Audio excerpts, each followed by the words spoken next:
Matthew Hobb, Health 2.0 and the Healthcare blog, with some increasingly old friends of the Health 2.0 movement, although Sean occasionally slaps me down in his blog when I deserve it. Sean Nolan on the left, Nate McLemore on the right. I'm going to read Sean's titles. It's actually, I don't think anyone ever uses it. He is the Distinguished Engineer at Microsoft Health Solutions. Highly distinguished. Highly distinguished. Nate is the GM of Business Development and Policy, and I think what that means in English is Sean does the technical stuff, and Nate does a lot of stuff around business development, and spends a lot of time in DC, hanging out with Peter at Newport.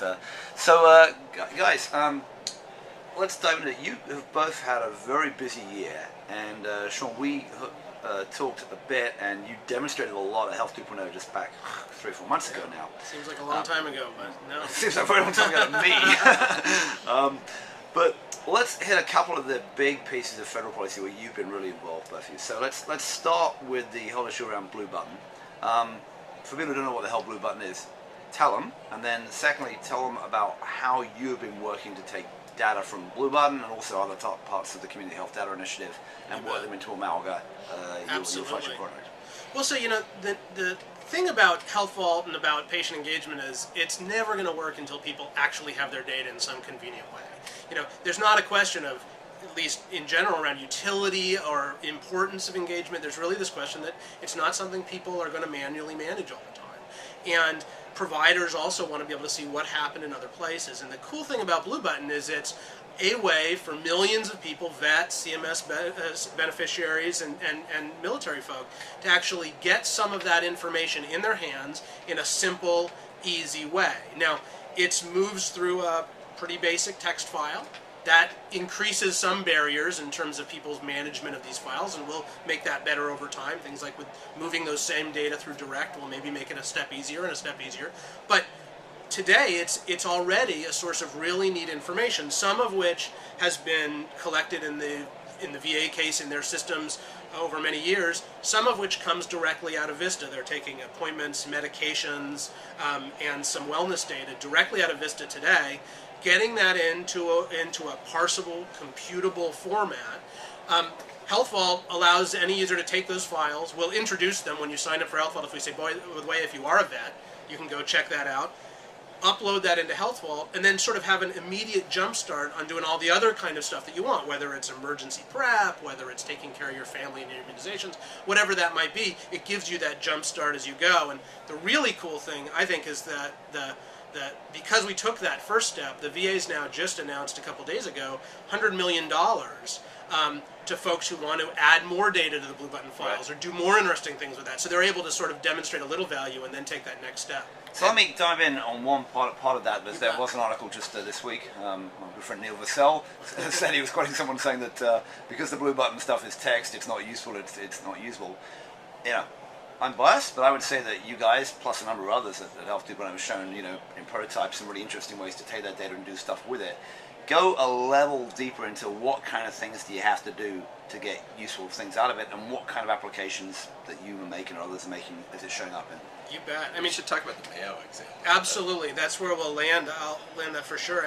There's kind of two kinds of text files, right? There's the text file that says, here's the narration that I took of dictation over the course of, 10 minutes that talked about you in sort of narrative.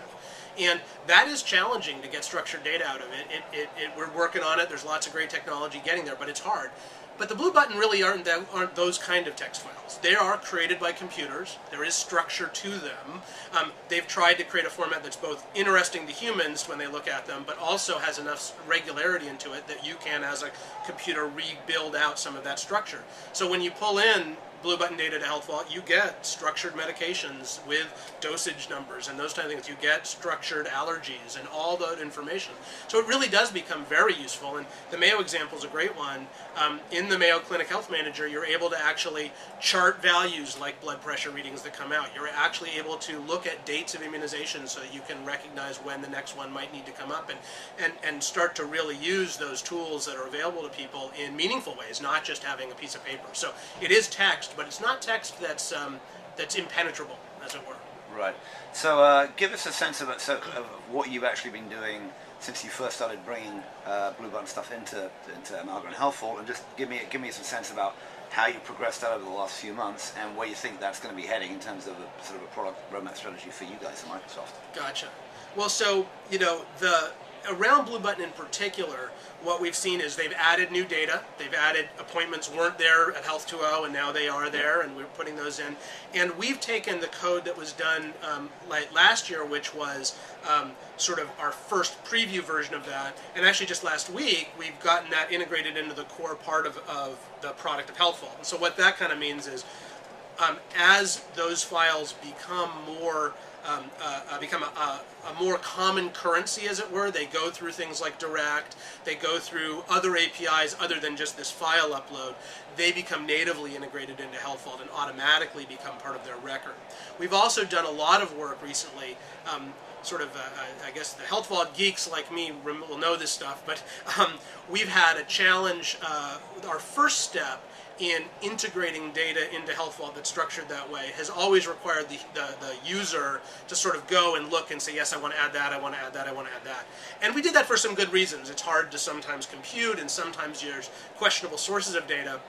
But we've got a lot of learning on that, and so coming up in the next couple months will be, in many cases, the ability to remove that manual step. And the kind of neat thing about that is it enables these guardian angel, I call them, scenarios. Like, I might be a iGuard or a pharma surveyor who has really great knowledge about medication interactions.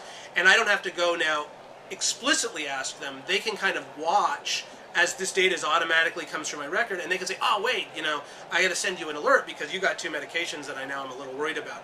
And once you have that level of background interaction, I think that you start to really be able to impact things in a neat way. Yeah, and there's less need for the user to be in the user interface, which is exactly always right. Great. Exactly. So let's quickly talk about two other things.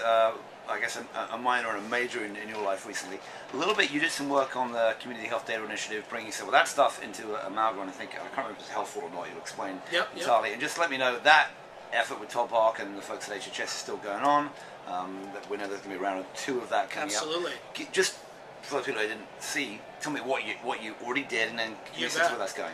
Well, so the original release of data was a set of files that were largely at the county level, indicators about sort of environmental kind of statistics, clean air, access to groceries, mortality rates, those types of indicator values.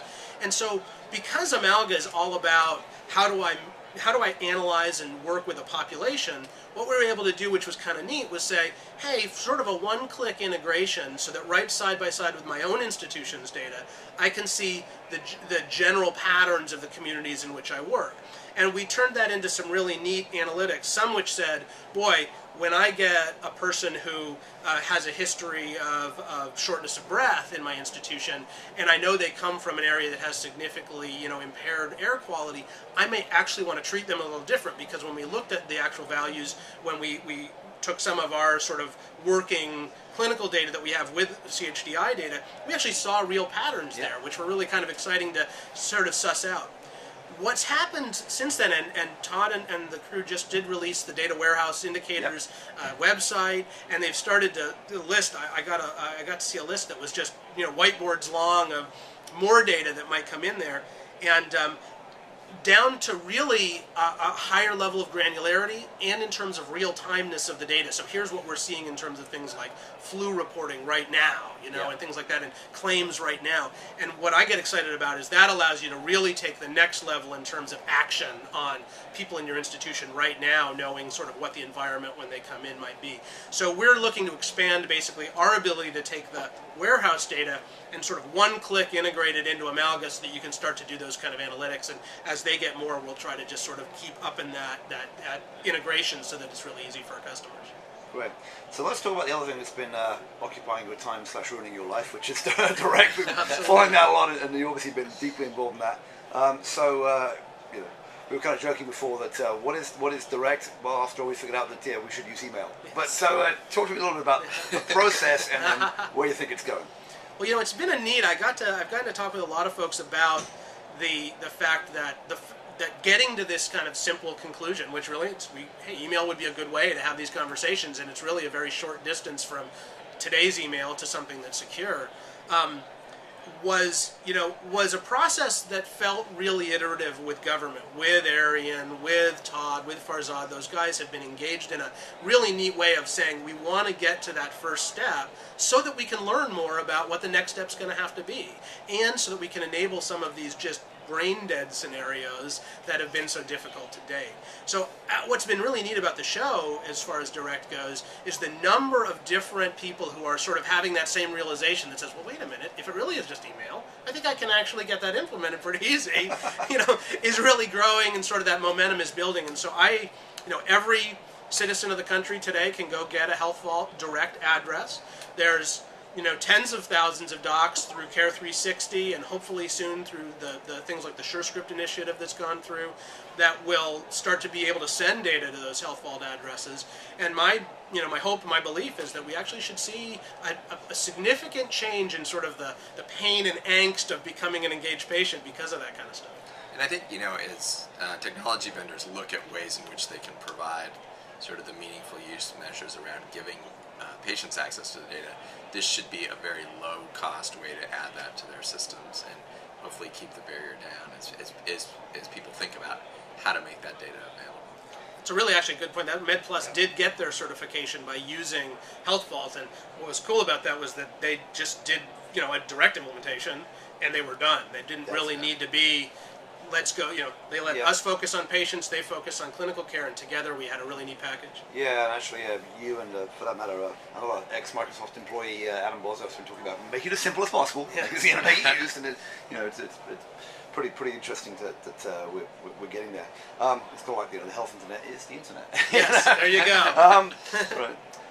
Turning to you in a couple of things, just sort of on the public policy side, Microsoft was heavily involved in the PCAST report, and I would say that it hasn't necessarily been met with unanimous joy and love from the rest of the HIMSS community. Give me a sense about where you think that's coming, the relevance of that and the importance of the report and some of the issues that surrounded it. Well, I'll let Sean expand on that, but I'll kind of start and tell you that kind of how we were thinking about it. And I think sort of where it landed. My understanding and really Craig Mundy's participation on the PCAST was separate from a Microsoft initiative he was serving on that. Okay. So it wasn't necessarily a Microsoft position. But my understanding of the charter of PCAST was really to say, to use, to paraphrase what you said, it's not the health internet, it's the internet, and really say, how do we use today's technology to really think about the problem differently, and really, kind of take a step back from the current standards effort and say, how do we think about, if you were to really solve some of these challenges, how do you kind of leverage the best of technology and really begin to have data move and really interact in a very different way. And so I think there needs to be some work that says, okay, now that that's sort of an end goal, what are some smart ways to think about getting from where we are today to there?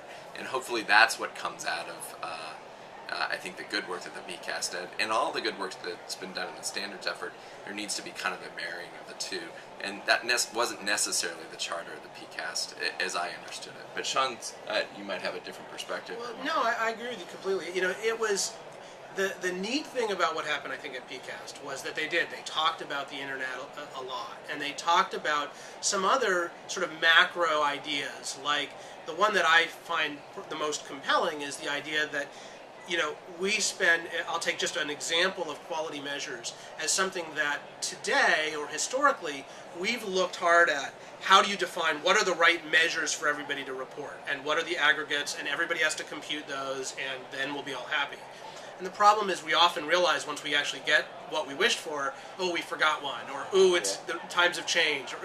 And so I think the kind of message that was trying to come through PCAST was, well, maybe there's a different way of reporting information that would allow us to, on the back end, deal with it in a more flexible manner. And that doesn't mean that's the only way information should exchange. And I think there was a lot read into some specific words that might have come out of that. But the idea of how do you think about those types of exchanges so that they can be more flexible, so that they can go forward? And as we have more discussion and we look at some of the things like Direct, like CCD, like those types of conversations, I think we find more and more that it's not a totally divergent path. It's some new ideas that can actually impact other things as well. And I think that time will show that that will be the value is let's just sort of rethink some of our assumptions and then tie that into the work we're already doing anyways. And I think that that was the spirit in which it was intended to be brought forth.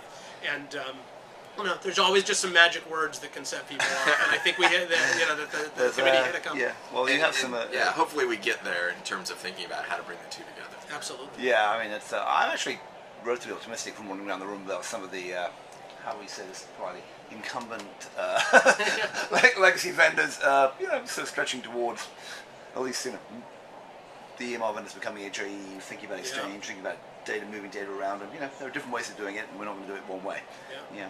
So let me just end, Nate, with a question to you about the business of Microsoft. It's been, someone told me last night that this health is the second biggest area of investment of the company after Bing, or search, which I don't know if that's true or not, but it was a Microsoft subsidiary employee who said that, so a big number. There's this Steve Ballmer guy who's still running around the place, I understand, and probably at some point wants to see something come back out of this. Give me a sense of where you think the overall Microsoft business in health, the Health Solutions Group, is, and where, in terms of a business, and where you think it's heading, and at what point is Mr. Ballmer going to say he's happy? Yeah, well, probably never. Well, I've never heard him say that. All the crazy stuff, but never unhappy. Yeah, I think you'd say let's keep going, bigger, faster, better. But essentially the way Microsoft thought about it is, if you think about our customer base around the world, it's really governments, businesses, and individuals. And what's one of the top things that's on all three of those sort of stakeholders' mind? It's really health, and whether it's about managing your own health as an individual, or a government managing the healthcare cost and quality, or businesses taking care of their employees. So as we think about the business of health, we really believe that there's some things that we could do differently and really add to that. And so our Amalga platform, by taking data and thinking about data in a different way, and then allowing applications to consume that data, whether it's applications that we build or third-party applications, is really kind of where we're hoping to take health and really make an impact.